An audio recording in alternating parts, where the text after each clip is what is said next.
સાબરકાંઠા જિલ્લાના હિંમતનગર માર્કેટયાર્ડમાં મગફળીની પુષ્કળ આવક જોવા મળી રહી છે। દરરોજ 30,000 બોરી મગફળીની આવક થતાં માર્કેટયાર્ડમાં હાલ મગફળી રાખવાની જગ્યા પણ નથી। માર્કેટયાર્ડની બંને બાજુ ખેડૂતોના વાહનોની લાંબી કતારો લાગી છે।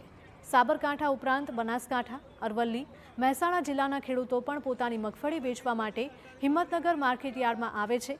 મગફળીના ભાવની વાત કરીએ તો એક મણ મગફળીનો ભાવ 1,000 થી લઈને 1,672 રૂપિયા સુધી બોલાયો હતો।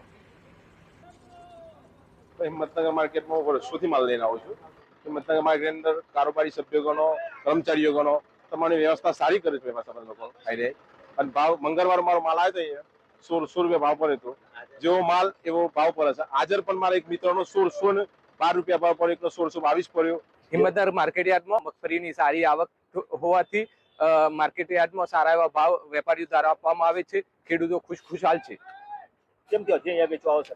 અહીંયા સેન્ટર નજીક છે એટલે અહીંયા વેચવા માટે આવીએ છીએ। મોડાસાનો વતની છું તો બી હિંમતનગર મગફળી વેચવા આવું છું। મોડાસા કરતાં હિંમતનગર માર્કેટયાર્ડમાં ભાવ સારા મળી રહે છે। વેપારીઓ સારા છે, વેપારીઓ ઘણા છે, એનાથી અમને કોઈ બી પરેશાની થતી નથી। 2 દિવસ પહેલાં બી હું આવ્યો તો એ દિવસ બી મારા ટ્રેક્ટરનો 1612 રૂપિયા ભાવ પડેલો છે। ગવર્મેન્ટ કરતો પણ ઊંચો ભાવ મળે છે। છેલ્લા એક સપ્તાહમાં માર્કેટયાર્ડમાં અંદાજે 3.5 લાખ મગફળીની બોરીની આવક થઈ છે અને હજુ પણ માર્કેટયાર્ડની બહાર ખેડૂતોના વાહનોની કતાર લાગેલી હોવાથી આજે મગફળીની આવક બંધ કરવામાં આવી છે। ભરાવો ઓછો થયા બાદ સોમવારથી ફરીથી નવી મગફળીની આવક શરૂ કરાશે। આજે ખેડૂતોને નવી મગફળી ન લાવવા સૂચના અપાઈ છે।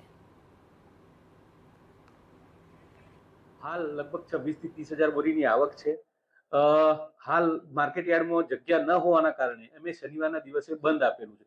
શનિવારના બંધ આપવાનું કારણ કે હાલ જે ઓક્શન ચાલુ છે એ ઓક્શન પત્યા પછી બહારના સાધન અંદર લઈ શકાય અને એનું કાલે ઓક્શન થઈ જાય અને રવિવારના લીધે કોઈ ખેડૂતને હેરાનગતિ ન થાય એટલા માટે બંધ આપેલું।